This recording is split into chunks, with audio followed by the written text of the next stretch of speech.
Hey guys, it's Lorelei, and welcome to another custom assets tutorial for RPG Maker. If you're new to this series, it's all about making game art without necessarily being an artist. I just show you how it's done with my own silly art, so you guys know what to do for your game. In this video, we're going to be making cliff tiles. You do not need to watch the other videos in this series, but if you wanted to, the first video is about characters and event graphics, and the second is a two-parter about auto tiles. The first thing we want to do is take a quick look at the existing cliff tiles and see how they're set up on the A4 and A5 tile sheets. If you already know this stuff, feel free to skip ahead to the next chapter. RPG Maker uses what's called an orthographic or oblique perspective, which is a mix of top-down and side view. So you are looking down at the top of an object, and you can see the whole top of the object, but you can also see the full side of an object without any angled sides for perspective. So for this cliff set, you can see the full grassy top of the cliff, and then you can also see the whole side of the cliff without any angles or skewing. It's not terribly important to know, but it is helpful to just keep it in mind when you're drawing it yourself. As a quick review that I mentioned in a previous video, the A4 tile sheet is made up of a combination of simple auto tiles and complex auto tiles. The simple auto tiles are the side view tiles that don't use inner corners, like the actual cliff part here. And the complex auto tiles are the top view tiles that do use inner corners, like the grass here.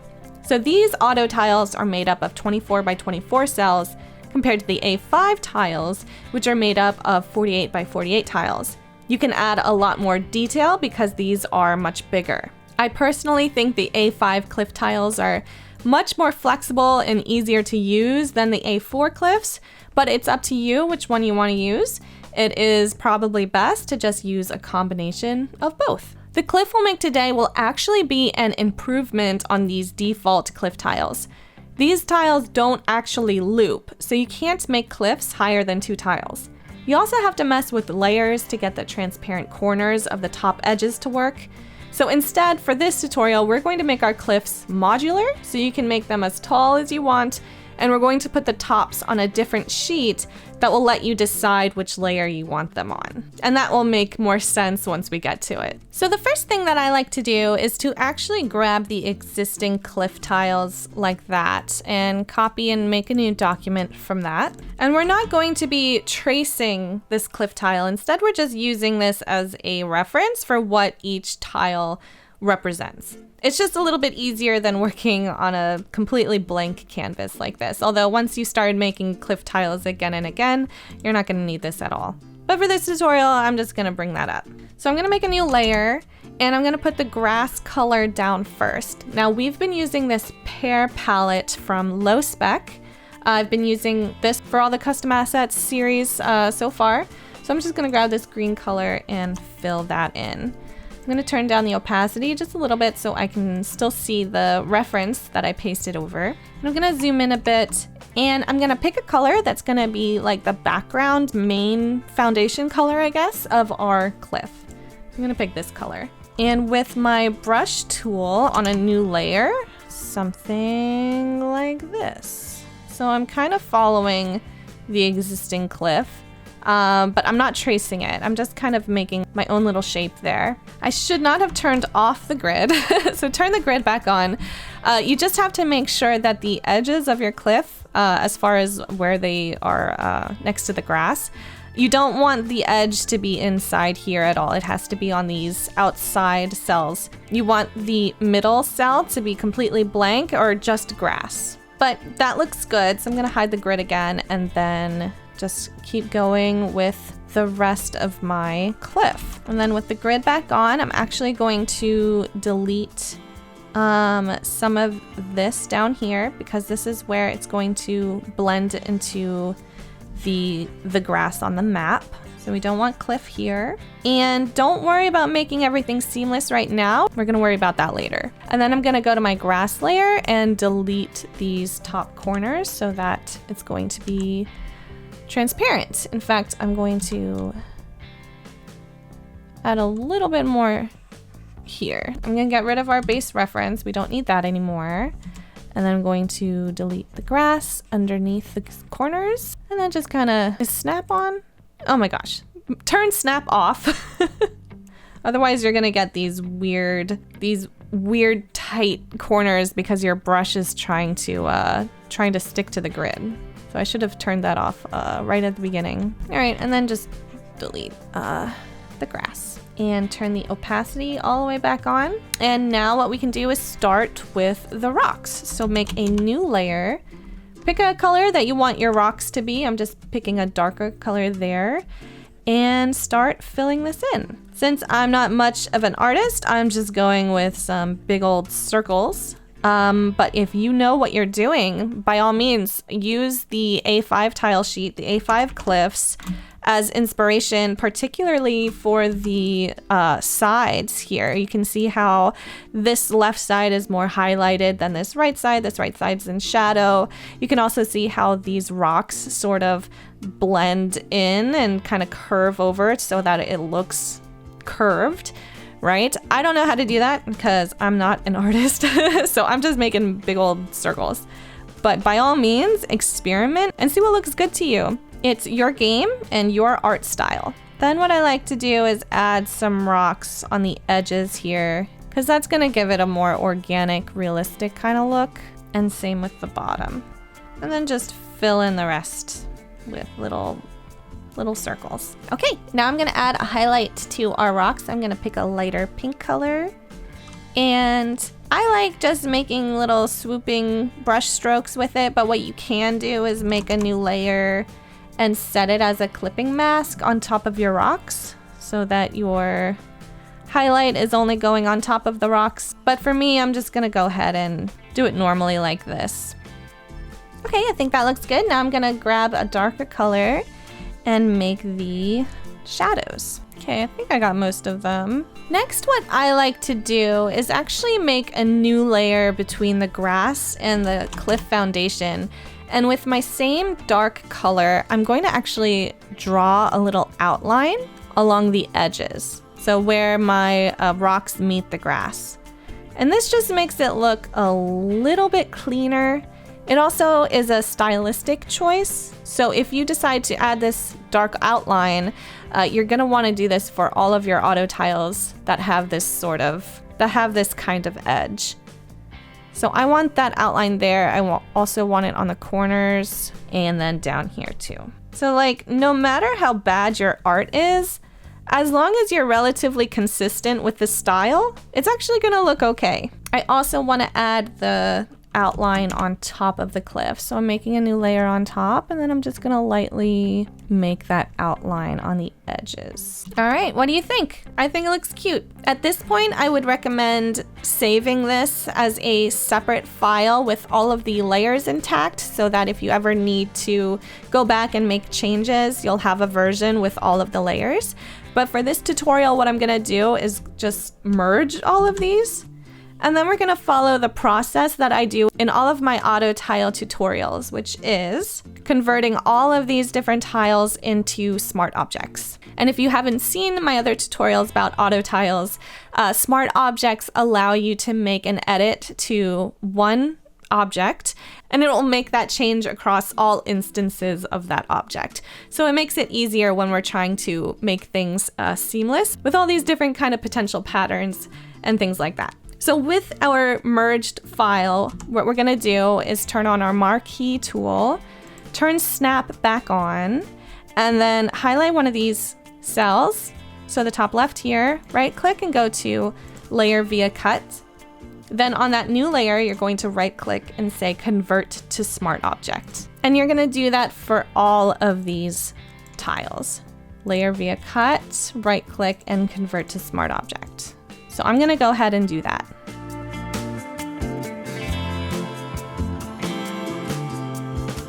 Once you have all of your tiles as smart objects, we're going to go to image, canvas size, and increase the size of our document.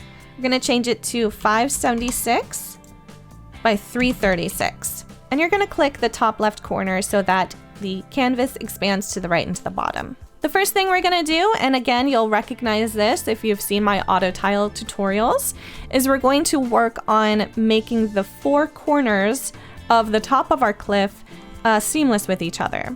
So to do that, what we wanna do is have the move tool on, hold down Control and Alt, and then drag over one of the corners. What this does is it makes a duplicate of that smart object. So now whenever we edit this object, it's going to edit over here as well. Control Alt drag all of these corners to make a shape like this. Then you can zoom in and hide the grid, and you'll see now that there are these hard edges. They are not seamless with each other at all, and that's what we want to fix. The goal here is to fix only one object at a time in a way that we're not going back and making edits to the same object again and again, causing this terrible chain reaction. So instead what we do is we edit the corners first, then we edit the sides, then we edit the inner corners, and then we edit the middle. And that minimizes, I think, as much as we can, that terrible chain reaction that happens when we make edits, which make one tile not seamless with another, even though it's seamless with this one, and it's just a mess. So going in this way minimizes all of that, I think. So first, the 4 corners. To make these edits, again, one at a time, we're gonna turn on the move tool and Control left click one of the tiles to change. So how about the top left? Control clicking that selects the correct layer over here, and then you can double click that layer to bring up the smart object. I like to bring out this window and zoom in a bit, and then reposition this window kind of right next to it. So I've got a good view of the main tile and this document where I can preview how it is seamless with the other tiles. So we're gonna edit this one like crazy. We're gonna be getting rid of a lot of stuff just to make it be seamless with the other corners. So you make an edit and then you Control S to save and see how it's updated, and then continue making edits until it starts looking good. The process is kind of hold down Alt for the eyedropper tool, picking a color, brush stroke to see if that like fixes it, if that makes it seamless, Control S to preview, and then continue making changes based off of that. So in this case, there's this light pink that's trying to get into this corner. So what I'm gonna do is I'm gonna grab that light pink and then I'm going to brush where I think it is. I'm gonna save, and then I'm gonna undo because that wasn't the right pink. So I'm gonna try that again. Yeah. And then just kind of even it out so that it looks nice and it looks seamless. Okay, I think that looks good. So now what we can do is move on to another corner. Because I made this side and this side seamless, what I think we can do is just edit this bottom right to make this side and this side seamless. And then we shouldn't have to edit the other tiles. So I double click that and I drag it into this window and I zoom in and reposition things so it looks nice. And the key with these 2 bottom corners is that we want to try our best to not edit the bottom of these corners. That is because the bottom side is what flows into the main cliff here. And so we can and we probably will end up editing the bottom here, but at the beginning, I'd like to minimize that as much as we can. Okay, I think that looks okay. I think that looks good. It's not perfect, but for this tutorial, it's fine. I think it's okay. Now what we're gonna do is work on the bottom corners. So this bottom left, we're gonna Control Alt drag to the bottom there, and then same with this one. And this is going to help make it so that if you ever wanted this short little shape, it will be seamless and it won't have those hard edges. So zoom in a bit, let's hide the grid, and then we're gonna have to edit both of them. So go ahead and Control left click one of the corners and drag it out, and zoom in and make your changes.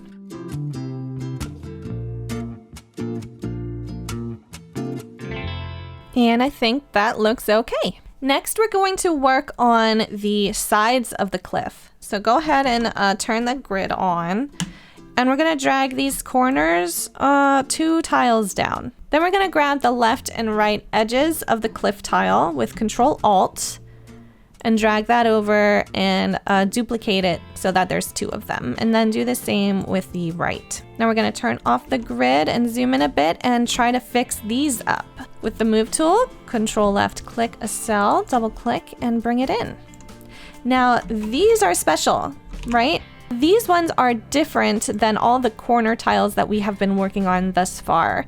These ones need to be able to tile with itself vertically. So to make that happen, what we're gonna do is go to View, Pattern Preview. And so all of the changes that we make on the edges are gonna help make it seamless with itself, rather. But luckily it's not too bad, simply due to the order of operations, the order that we did this kind of makes it so that it's going to be a little bit seamless anyway. The trick here, and luckily that didn't happen, but because pattern preview is on, if we edit this side, it's going to make it a pattern on the sides here, but we don't want that. We only want the pattern to be on the top and the bottom, and that's because this is an edge piece that's not going to tile left and right. It's just going to tile up and down. So do your best not to make any changes to the sides if you can. We'll fix the sides in a bit. Okay, I think that looks good. So now I'm going to turn off pattern preview and start working on this right side to make it seamless with this tile here. Okay, I think I mostly got it. So now what I'm going to do is go to this right tile, double click this and open it. And I'm going to start with the tops and bottoms first. And then clean up as much as I can wherever I see some weird stuff. And I think for the most part this looks good. So now I can zoom out and take another look, and I think it looks fine. I think it looks nice. Now we're gonna work on the sides, the edges for all of this. So turn the grid back on, and we are going to Control click a layer and drag it over 2 tile spaces. So 1, 2. So now we have room for 2, Control Alt drag, 2 of these top sides. And we're gonna do that for this entire shape. So this bottom right corner, I wanna move down so that there's 2 here. Then I can move these down, and same with these. If you hold down Shift, you can select more than 1. And then we wanna bring over this left side twice, this right side twice, this bottom side twice, this middle side 4 times actually, and then this bottom side twice. And then hide the grid. And at this point, it's really up to you how you want to make this seamless. Again, the goal is to not edit the tiles that we already changed. So these corner pieces and the left and right curved edges of the main cliff. So now what we want to do is edit the top, bottom, left, and right sides and the bottom side of the bottom cliff. And then we can go ahead with the middle part here. So let's do these sides first.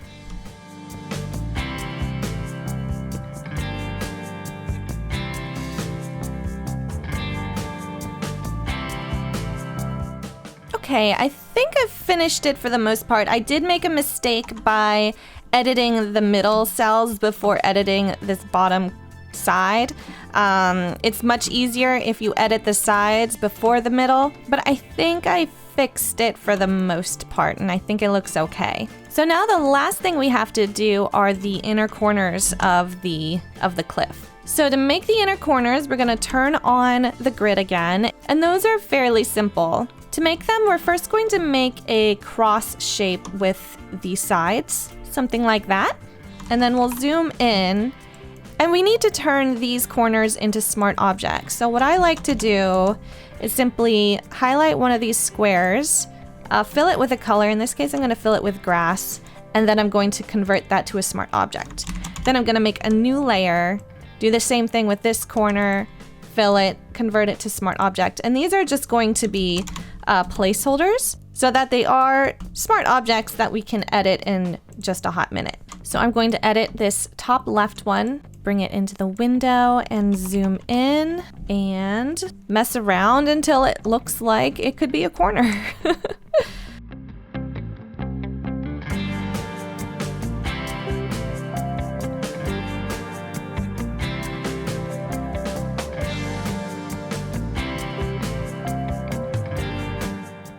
I think we are done. Again, they're a little wonky, but I think if you are naturally an artist, or if you go out of your way to look up, how to make good looking cliffs, I think you'll be in really good shape. So let's put this in our game. Turn on the grid. We're gonna highlight this part on the right here and copy merged. And I like going ahead and just pasting it on an existing tile sheet. That way we don't have to mess around with the document size. So I'm pasting it onto outside A5. I'm gonna hide this bottom layer and I'm going to save it into our game as custom tiles A5. We also need to bring over the inner corners. So these inner corners are here. We can go ahead and match that. So let's grab this corner and put it where that corner is. Let's grab this corner, put it where that guy is. This one over here, and then this guy. And then we're gonna save it again. What we can also do is add some stairs. So in the original tile sheet, there are stairs that you can put on top of the cliffs. So let's do that real quick. I'm going to actually just move all of these. I'm holding down Control and Shift. Just gonna move all those up. And then what I'm gonna do is Alt drag this guy over and this guy over, and maybe even this guy too. And then zoom in. And we don't have to bother with smart objects right now. We can just go ahead and make a new layer and quickly sketch out what we want our stairs to look like. So maybe like this. Let's add a stair here and here, and then maybe like one more step up there. And then we can add like a nice shadow. And if we want, we could add like little rocks on top to show that these are, sticking out a bit. Sure, something like that. And maybe one more here. That's cute. So then let's grab our marquee tool and copy merged and bring this over to this tile set. And we can bring this anywhere. I'll put it here. And just for organization, I'm gonna move the four corners over here. And feel free to make, as many tiles as you want. Maybe you want some middle tiles or curved tiles that have, weeds poking out of them or something. You can do that. So I'm gonna save this. And we're actually gonna do one more thing with these cliff tiles. I'm going to open up a B tile sheet. It really doesn't matter which one we use. And I'm going to copy the top tiles here and put them on the B sheet and hide that. If you don't know, if you're working with the B tile sheets, you always keep that top left tile completely blank. So when you're moving over these top cells, just don't overwrite that top left tile there. So I'm going to save this as Custom Tiles B, and I'm gonna show you what that's gonna do. Let's see how they look in our game. First, let me get rid of this. We're going to add our A5 and our B. Cool. Now I'm actually gonna delete this whole thing, and I'm going to put our cliff tiles kind of around us. So let me do that real quick. Okay, so I added some quick tiles here. There are a few things that I would fix, that I would go back to our tile set and fix, and that would be this little bit of a hard edge here, and the dark outline on the sides is a bit too unnatural. I think I would go and make it a little thicker and blend it a bit more so it's a little more organic looking. But for the most part, this looks great.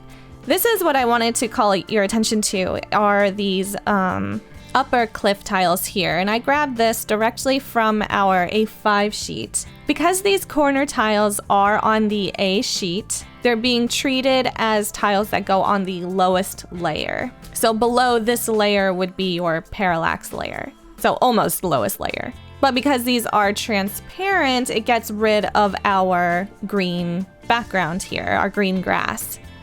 So we would want our grass here, and unfortunately clicking this kind of overwrites that. What you can do is put your grass there and then go to, I think it's layer 2, and you can put your cliff tiles there if you wanted to. That lets the ground go through the transparency, which is what we want, and that's totally fine. You can do that. For me personally, I get a little annoyed when I have to constantly go to layer 2 whenever I want to add these cliff tiles. So instead of that, that is why I put them on the B sheet here. So we don't have to worry about layers. They're already going to be on a layer that's not the lowest ground.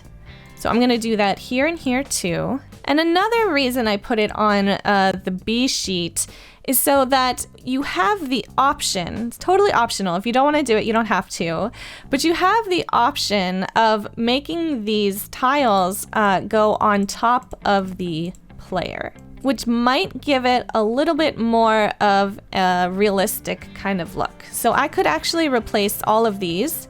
In fact, I'm gonna go ahead and replace these ones down here with the B sheet versions and here also, okay? So that when I play my game, my character should appear behind them.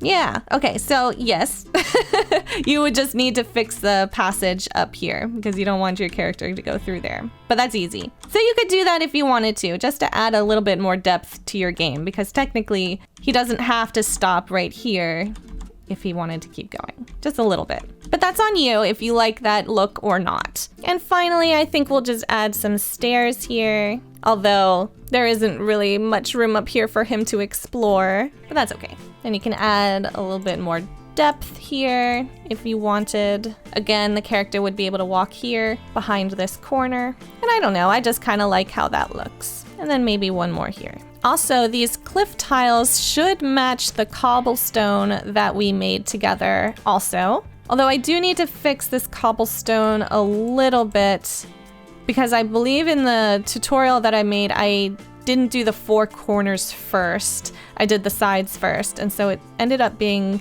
not as clean as it could have been. But you've got this tutorial now to fix that. Same with my 5-minute tutorial also fixes that, so no harm done. And one more time. Well, it could look natural if I fix the passage on the rest of these tiles, but no big deal. That is how you make cliff tiles. I hope that helped you. I hope you learned something.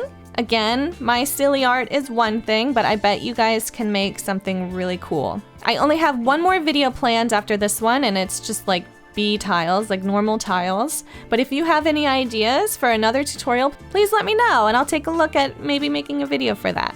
Thanks so much for watching. I would love it if you guys gave this video a like, a comment, and of course, subscribe if you want more RPG Maker tutorials. I will talk to you guys later. Bye!